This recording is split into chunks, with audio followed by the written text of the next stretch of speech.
Case తీసుకున్నాడు, FIR తీసుకున్నాడు, ఓల్ది తీసుకున్నాడు, అందరూ తీసుకున్నాడు. అయినా కూడా మేము ఏమనలేదు. 2 నెలల నుంచి మా పాటికి మేము పని చేసుకుంటున్నాం. కానీ అతను ఎంత గలీజ్గా మాట్లాడాడు. నా ఇంటికి వస్తున్నారన్నాడు. మా ఇంటికి కాదు సార్ వచ్చింది, నేను చెప్తున్నాను. వాళ్ళింటికి పోయి వాళ్ళింటికి అడి గేటు తడితే పక్కింటికి వచ్చాడని ముంగర నాగమ్మ ముంగర రమేష్ కు చెప్పింది. వాళ్ళ ఆయనకి చెప్పింది. అది చూసింది మా ఇంట్లో వాళ్ళు పక్కన ఇల్లు, మా ఇంటికైనా పడుతుంది. తెల్లారు వచ్చి ఆయన ఏం అడుగుతున్నాడు, మా ఇంటికి వచ్చి మీ ఇంటికి వచ్చాడా మా ఇంటికి వచ్చాడా నిలదీసి నేను అడిగితే వాళ్ళ ఇంటికి వచ్చాడా అని గేటులు తడితే వాళ్ళ ఇంటికి పోయి గేటులు తడుతున్నాడు అని చెప్పింది ముంగర నాగమ్మ వాళ్ళ భర్తకి. అది మనసులో పెట్టుకొని నా భర్త పసోడు, వాళ్ళ మొగుడు వచ్చి ఒక 75 సంవత్సరాలు ఉండే ఆడ్రాలే ఒక భార్యని చంపేసినాడు. ఆ చంపేసి యాసిడ్ పోసి వాళ్ళ భార్యని చంపేసి ఈ అమ్మాయిని వేరే దగ్గర ఉంటే చేసుకొని వచ్చి ఇక్కడున్నాడు. ఒక లాడ్జీ లంచ్ తీసుకొని వచ్చినాడు. కానీ ఎక్కడ న్యాయము అంటున్నా నేను. కానీ మా పొరుగు పోయిన పొరుగు తీసుకురాగలుగుతాడా ముంగర రమేష్, ముంగర రాగమ్మ, రవితేజ. మేము అప్పటికే అడిగాం.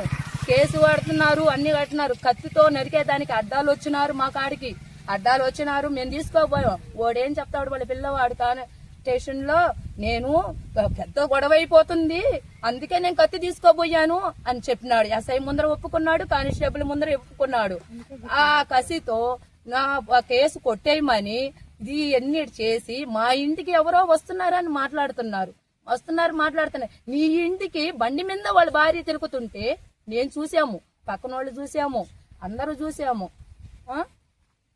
చూసాము, అంత అయిపోయింది. కానీ ఇది నేను ఏం చేసుకోవాలి అది చెప్పండి నాకు. సీఏ గారు, ఎస్ఐ గారు అందరినీ నేను కోరుకుంటున్నా, కలెక్టర్ గారిని కోరుకుంటున్నాను. ఎస్ఐ గారు మీరు అలాగే ధన్యవాదాలు చెప్తున్నాను. నేను నాకే న్యాయం చేస్తారో నా పురుగు పోయింది, నా బిడ్డలు అనాథలు అయిపోతా, నా పరిస్థితి ఏందో మీరే చెప్పండి. నేను కూలి పని చేసుకుంటాను, బేల్దారి పనికి పోతాను, ప్రతిరోజు పనికి వెళ్తాను, ఇంటికాడైతే ఉన్నాను. ఆ రోజు ఉదయం 7:30 నుంచి గొడవ మా ఇంటి వెనక వాళ్ళు ఉన్నారు. ముంగూరు నాగమ్మ, రమేష్, రవీంద్ర వీళ్ళ కిందకి గొడవకు వచ్చారు. ఏందని చెప్పి నిలబడుకొని చూస్తూనే ఉన్నాము. చూస్తుంటే ఆ మీదకి కత్తెత్తుకు వచ్చేసారు. అడ్డం తీసిన దానికి నా మీదకి, నా భార్య మీదకి, నా ఎక్క మీదకి దాడి చేశారు. దాడి చేసిన తర్వాత మేము పొయ్యి దెబ్బలు తగిలాయని చెప్పి మేము పొయ్యికి ఎస్ఐ గారికి కంప్లైంట్ ఇచ్చాము. ఎస్ఐ గారు సార్కి కంప్లైంట్ ఇస్తే కంప్లైంట్ తీసుకున్నారు. అవును వాళ్ళని తీసుకొచ్చి వాళ్ళని అడిగారు, వాళ్ళు కేసు పెట్టారు. ఇద్దరి మీద చర్య తీసుకున్నాడు. అవును అదేం సార్ మేము కేసు పెట్టాం కదా, మాకు దెబ్బలు ఉన్నాయి కదా, మీరు వాళ్ళ కేసు తీసుకుంటున్నారు ఎస్ఐ సార్ని అడిగితే ఎస్ఐ సార్ గమ్ముకోనండి, రేపు నిద్రలేసి ఒకరి మొహాలు అక్కడ చూసుకోవాలా, మీకెందుకు గొడవలు, అక్కడికి సర్దుమానండి, చదువుకొని ఉండాలా అని అన్నారు ఎస్ఐ సార్ ఏమో. సరే అని చెప్పి మేము ఏం మాట్లాడకుండా గమ్మైపోయాము. మా పాటికి మేము వెళ్ళిపోయాము, పట్టించుకోలేదు. మా పాటికి రోజు పనికి వెళ్ళిపోతూ ఉన్నాము. ఈ వీడియో వచ్చి దీనికి పెట్టినాడు, ఆమె అబ్బాయి అసహ్యంగా పెట్టినాడు. అది చూసి మేము అడిగాము. నా ఇంటి పేరు సోదంబాకు అమ్మన్ని అని పెట్టినాడు, ఆమె గమలో అమ్మన్ని అయితే సోదంబాకు అమ్మన్ని అని పెట్టినాడు. అది అడిగాము. అడిగిన దానికి ఏం చేసుకుంటారు చేసుకోండి, నేను పెట్టేది అని అన్నాడు.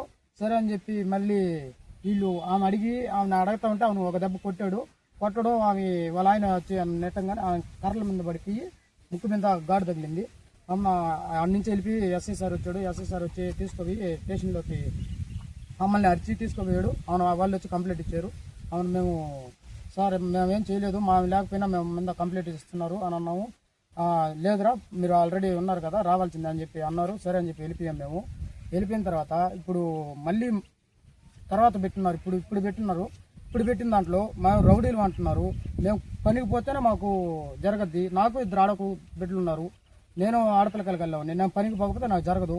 నా మీద బాగలేని అతను మా నాన్న, ఇతను స్ట్రోక్ ఉంది అతనికి, అతని పేరు పెట్టున్నారు, స్టెంట్ వేస్తున్నారు. రిపోర్ట్ కాగితాలు కూడా అట్టే ఉన్నాయి, హాస్పిటల్ కాగితాలు. అతని మీద కూడా అట్టే కంప్లైంట్ ఇచ్చున్నారు. నెల ఆయన మందులు మింగితేనే లీగలుతాడు, లేకపోతే ఆయన పైకి లేడు. ఆయన మీద కంప్లైంట్ ఇస్తున్నారు. ఇట్లా మమ్మల్ని ఈదలలో పెడుతున్నాడు. ఆయన డాబా శ్రీనివాసుల కాడికి ఈ విధంగా మా ఇంటి పేరు పెట్టామని చెప్పి అడిగి మేము అడిగితే మీరు ఏం చేస్తారు చేసుకోండి, మేము పెట్టి చేసేదేను అని ఆయన చెప్పాడు. చెప్పి నేను చేస్తాను, మీరు ఎవరికి చెప్పుకుంటారు చెప్పుకోండి అని అన్నాడు. అంటే ఆమె నేను చచ్చిపోతానంటే చచ్చిపోయి ఏమైనా చేసుకో అని అమ్మని నేను చచ్చిపోతాను నా బిడ్డలని అంటే చచ్చిపోయి ఏమన్నా చేసుకో అన్నది ఏమన్నా చేసుకోమ్మా అని చెప్పాడు. సరే అని చెప్పి మేము ఆ నుంచి చూసి రాకపోయేసరికి వచ్చేసాము. అని ఊరేసుకోపోతే మేము అడ్డం పోయి పక్కన వాళ్ళ అడ్డం పోయి అవి ఆపాము. ఆపిన తర్వాత ఇలా వాళ్ళ ఆయన రమేష్ లేడు, ఇంటికాడ డ్యూటీకి వెళ్ళినాడు. అవి ఊరేసుకోబెళ్ళింది. పిల్లకాయలు స్కూల్ నుంచి వచ్చి మా ఈ విధంగా అడుగుతున్నారు మమ్మల్ని, అమ్మని కూతురు నువ్వే కదా, పిల్లకాయలు వచ్చి బోని ఏడస్తా, పిల్లకాయలు వచ్చి ఆమె కాడికి వచ్చి ఏడస్తుంది లేదు, అవి ఏం అర్థం చేయక ఊరేసుకోపోయి ఊరేసుకోబోతుంటే మేము పోయి ఏడస్తా పరిగిస్తూ వచ్చా, మేము పోయి అడ్డం తీసాము. అసలు జరిగింది. అసలు ఏమీ లేకుండానే మా మీద తప్పుడు కేసులు పెడతా ఉన్నాడు. ఆడ జరిగింది ఏంటంటే బొస్కులు తీయమన్నారు, అర్జీ పెట్టారు. అర్జీ పెట్టిన తర్వాత అర్జీ కూడా వాళ్ళు వచ్చి అడిగితే అర్జీ ప్రకారం ఈ బొస్కులు అన్ని అడ్డాలు తీసేసిన తర్వాత ఇంకా దేనికో దానికంతా గీరుకొని గొడవ పెట్టేసుకొని కత్తులు గడ్డపారలు తెచ్చింది అయితే ఎస్ఐ సార్తో కూడా పిల్లడు ఒప్పుకున్నాడు.